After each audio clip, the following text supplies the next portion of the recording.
That's awesome.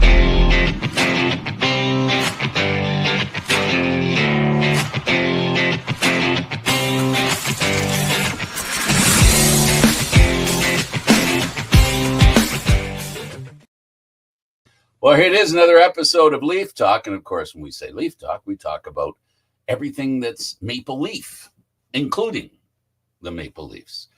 I'm Frank Stanishi, otherwise known as Candid Frank, and he is Aaron William of Freeland, otherwise known as Aaron Meathead. Oh, no, you don't go by that moniker anymore, do you? Well, I still do, just, not on this particular channel.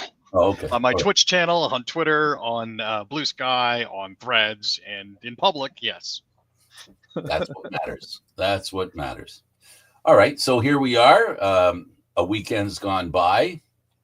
A weekend that I'll summarize by saying that if you're a Jays fan, you have reason to be concerned. But for now, I guess maybe it's like I said about pitching, and that's what's letting them down right now. Well, more about the Jays, but first let's talk about the Raptors and a star player that are being spoken about in the same sentence. I'm sorry, Frank. I'm not sure which version you've got there. I don't have anything for the Raptors on my agenda today, so you'll have to bear with me. You know what? Hang on. No, don't. It's okay. It's on me. No worries. Mine starts with Noelvi Marte. Yeah, I'll get you that in a second. No worries.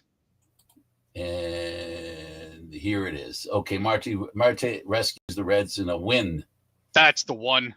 There you go. So Labor Day was a bit of a crucial spot for the Reds. They took a 2-1 lead going into the ninth inning before the Jays scored 3 runs in the top half of the ninth to go up 4-2. As it is, the Reds are in a crucial spot right now in the National League wildcard race. They got 3 runs in the bottom of the ninth and a walk-off victory to keep themselves in the hunt.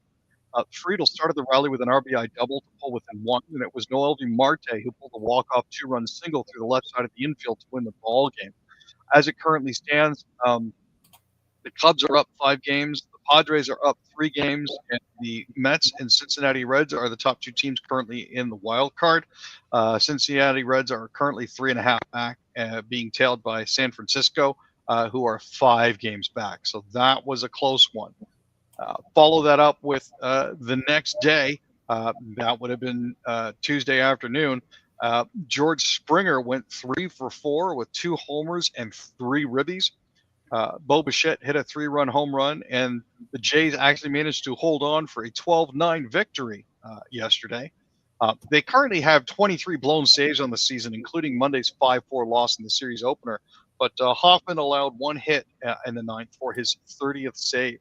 It was something ridiculous like 8-6 after the first inning, which was absolutely redonkulous. Springer's second home run of the game actually made it 10-6 in the fourth.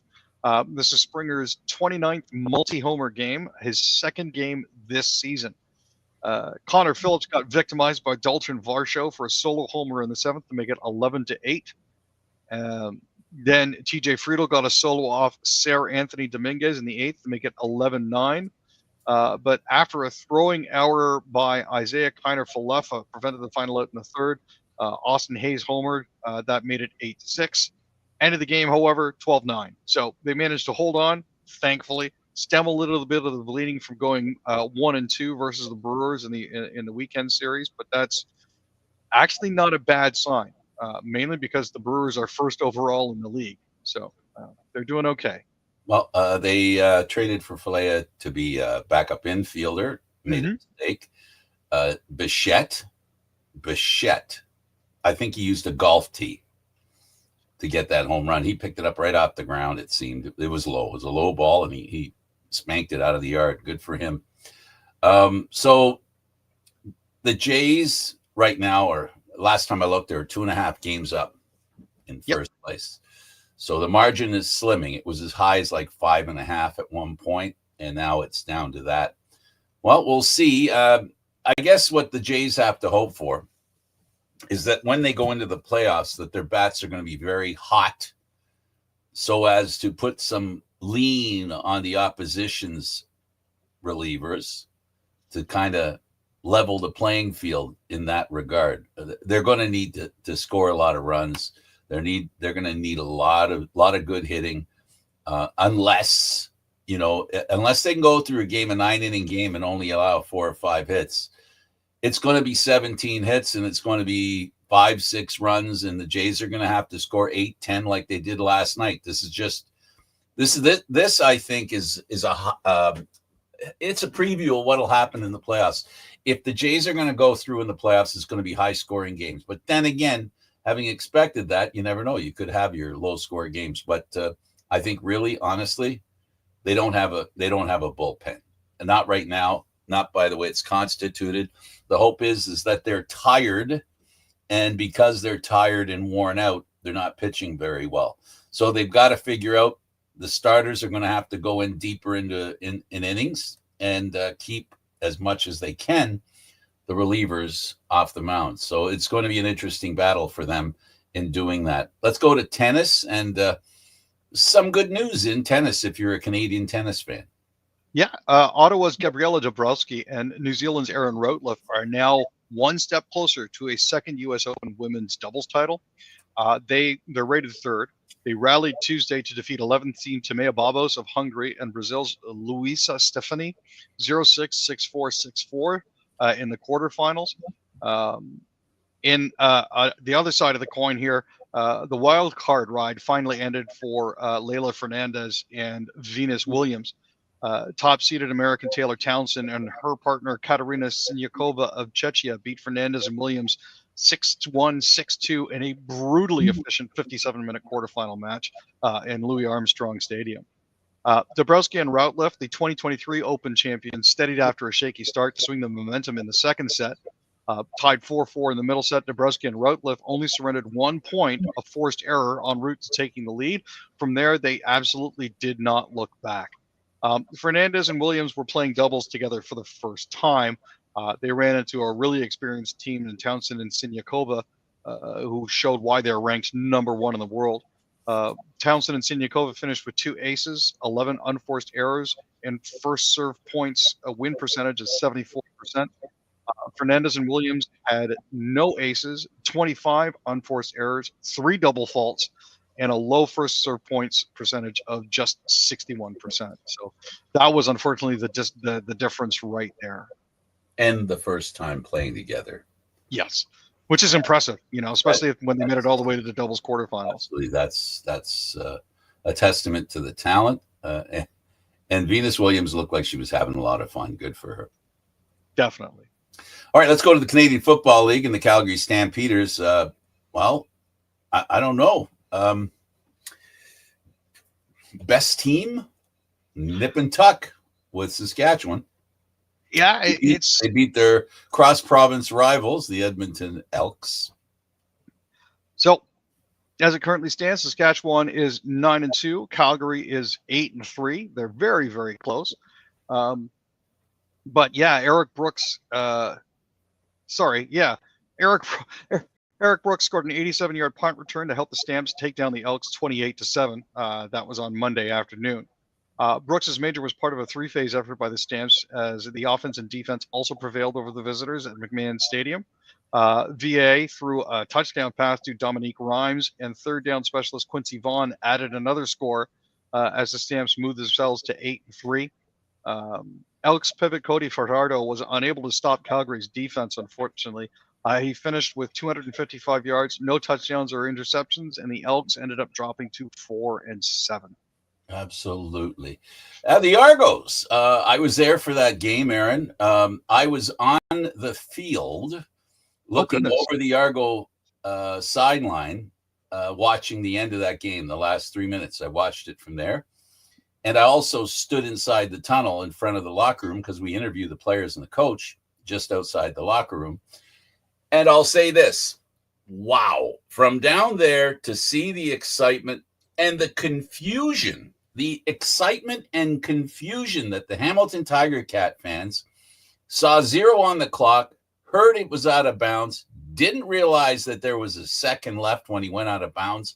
So they thought they won the game. So I was watching that last 3 minutes when Argo fans were cheering like crazy, because a lot of the cheering by the Argo fans happens to be behind the sideline where the Argos are, as you know, if you've ever gone to a game at Hamilton football field, so otherwise known as Tim Hortons Field, not any longer.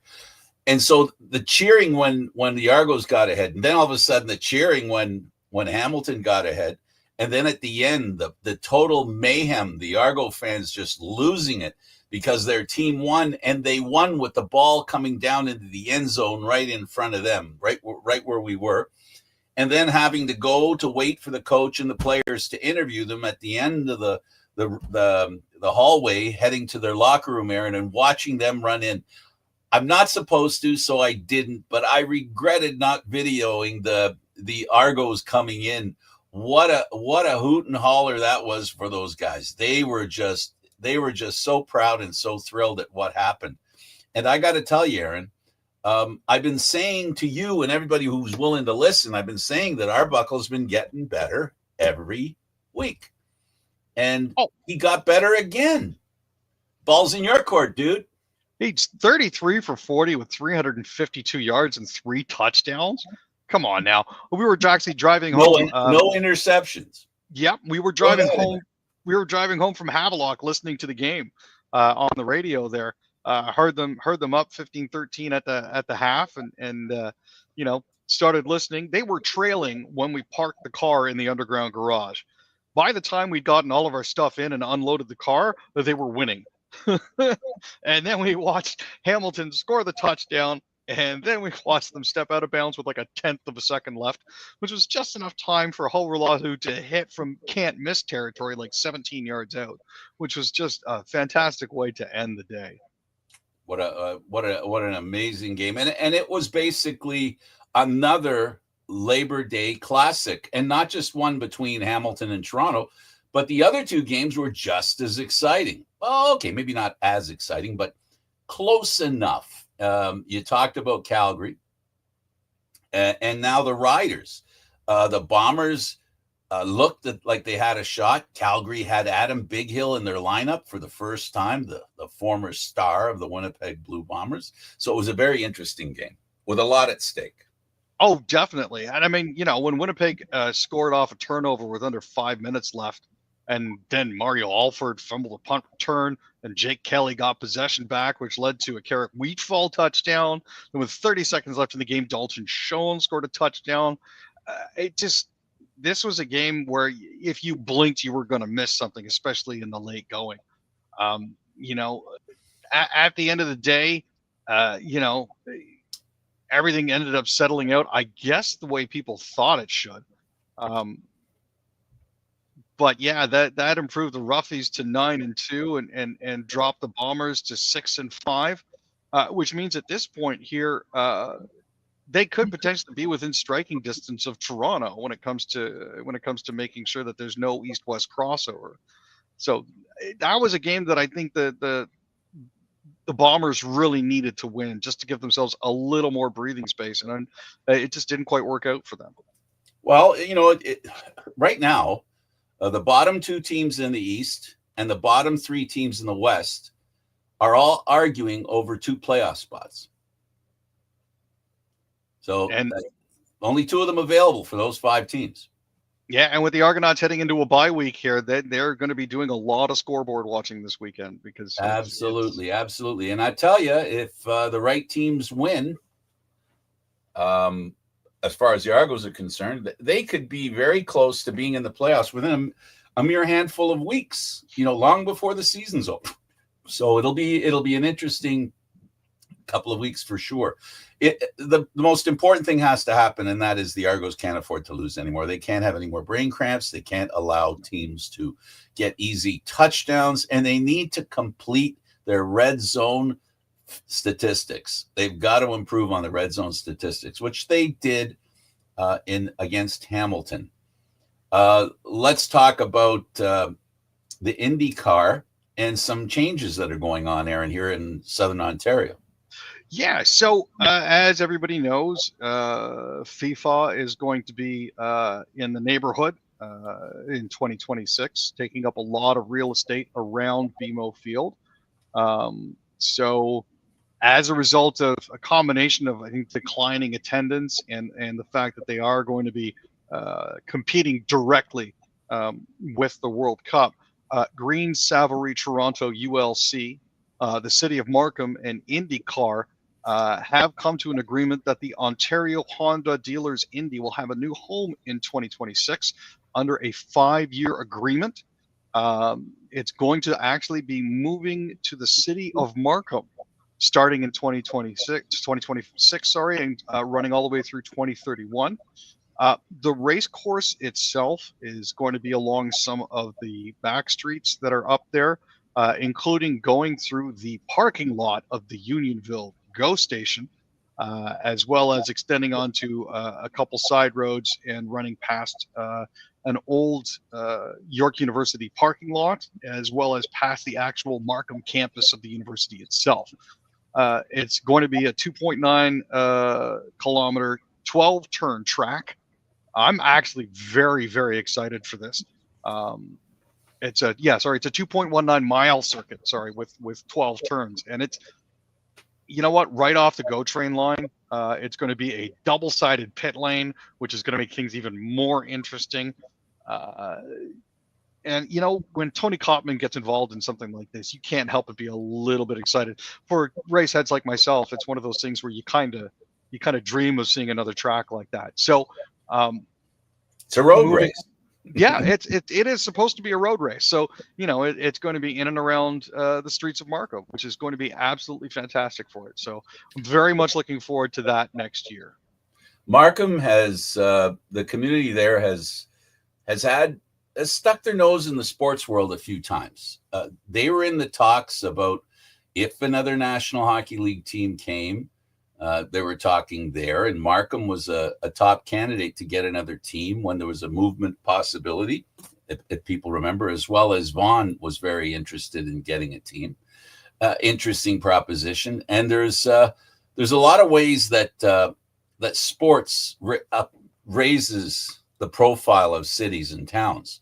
And here we live in Toronto. We're so spoiled by the fact that there's so much going on here. We forget how precious these sports teams and sports things are to other people, even people who are in the backyard like Markham. So good for them. I hope it's a rousing success.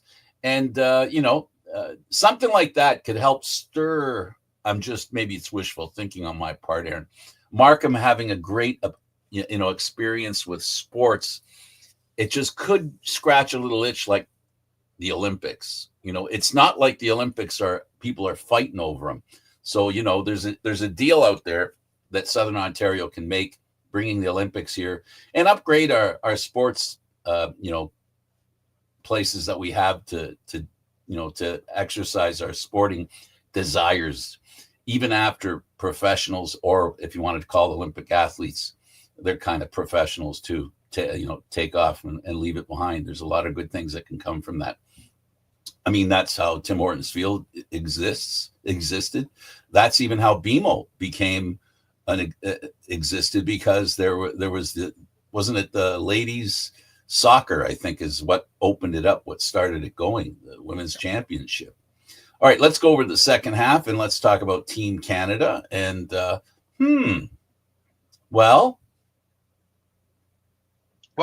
John Cooper is a proven winner on the international stage. He's also terrific at analogies. Basically, he's looking at Team Canada and their 25-man roster that still has to be decided. And he said, well, when the Ferrari got invented, did they stop making the Ferrari, or did they improve the model? That's what we're in charge of here doing. We're improving the Ferrari. So, there's a roster changes, whether it's an NHL team that just wins the Stanley Cup, or going into the Olympics, or even the Four Nations Cup. It very rarely does a roster remain exactly the same. So, and Aaron, what else they're doing? They're going to add a couple of Mustangs. Exactly, just to make sure that you get everything running smoothly. As a Mustang owner, horsepower to go the whole way.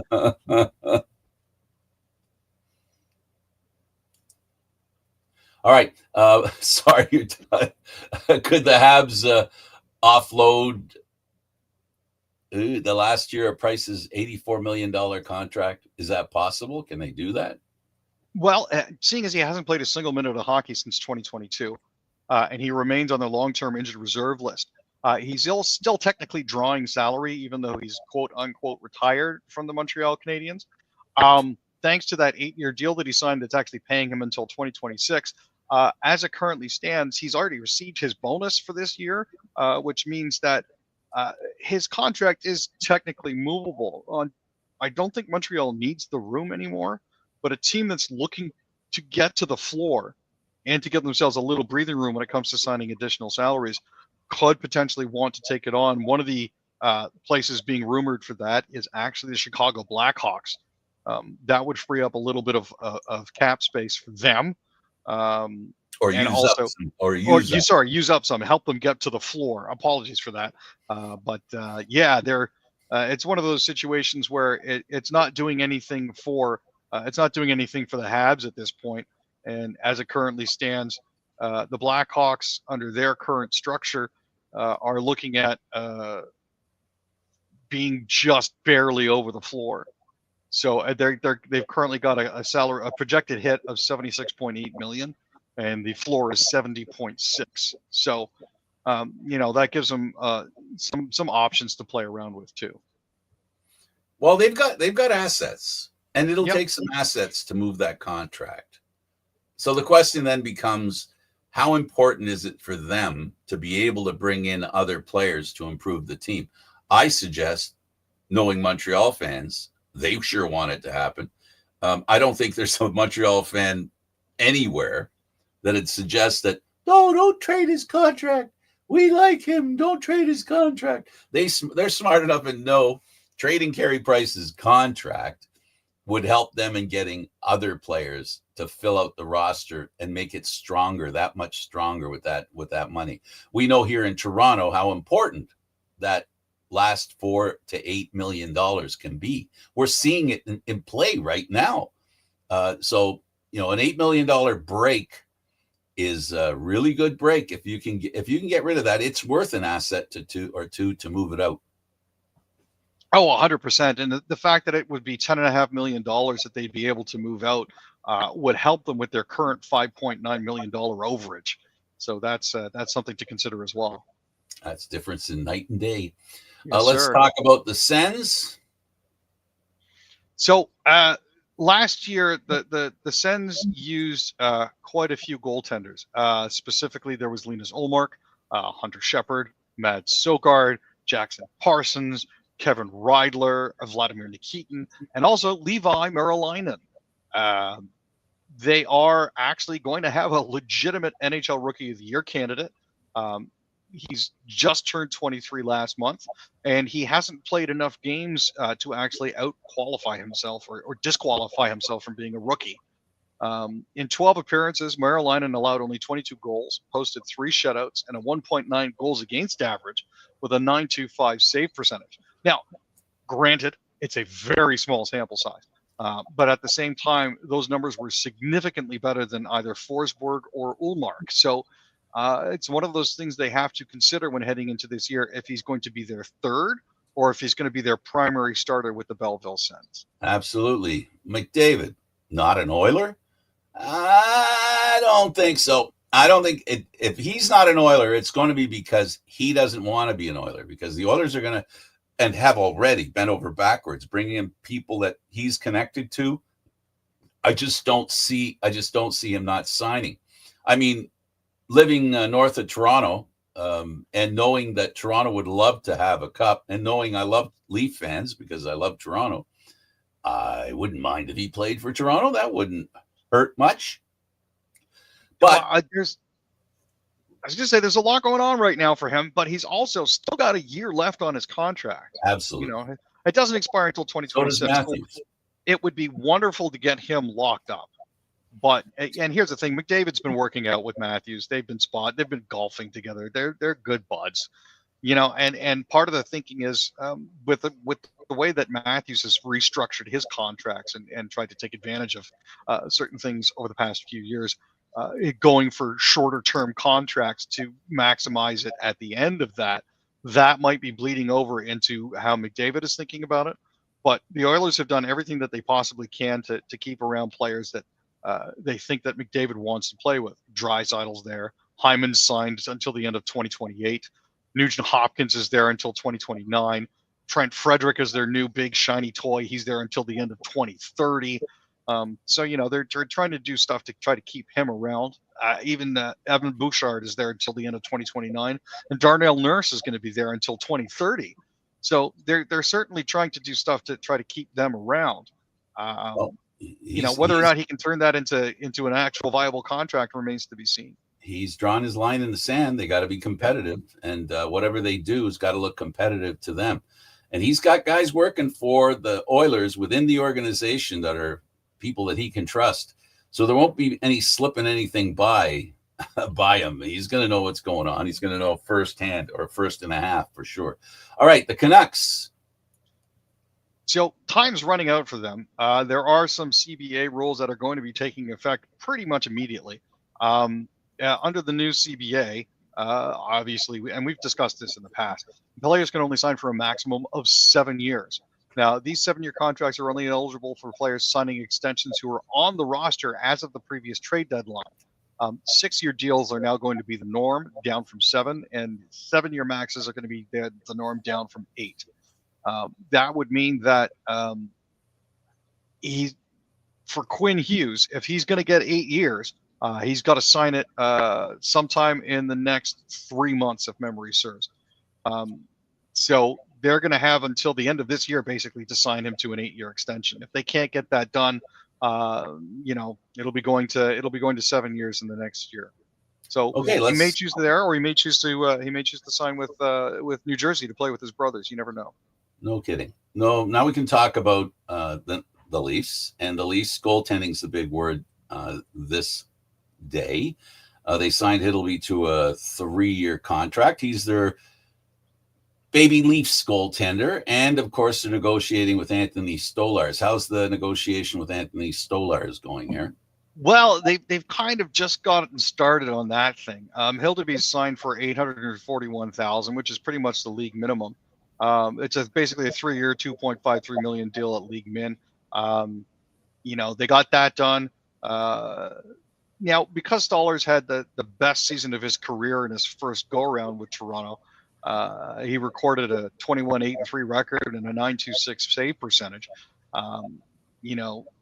He's certainly been terrific, but he had only a .901 save percentage after bumping the Sens from the playoffs. The issue that we're going to have here is, how much is he going to ask for? There's been a lot of noise. Some people are saying 4.5, other people are saying 6. But as it currently stands, he signed a 2-year, $5 million deal. Whether or not that he gets a raise out of that, we'll have to see. But he's at least signed through the end of the season. Joseph Woll is also signed until 2028. And if they keep Hildeby around, then there's a very good opportunity he may be seeing a lot more reps with the big team. Goaltending business, that's the teams like to try and buy low. Sell high, buy low. And that's going to be the question here. As long as the Leafs have 2 goaltenders that are fighting for the spot, neither one will have the ability, or the team will have the necessity of overpaying either. So that's the advantage of having a really good goaltender, that he's not your one and only. I guess we'll mention this on the way out. The CBA has been agreed to. There's the Florida thing where you have an extra $8-10 million on cap because it's in the playoffs. That stuff's going to end. So that should be more interesting now. It makes it interesting in the playoffs, that loophole. We'll see what's the next loophole that exists for teams to massage, manipulate, and use to their advantage. Aaron, thanks for doing this. Not a problem, Frank. We'll see you on Friday. He's Aaron William Freeland. I'm Candid Frank Sinishi. Thank you for watching, everybody. You can check out what we do on YouTube, Candid Frank Sinishi on YouTube. Thanks for watching, everybody. See you next time.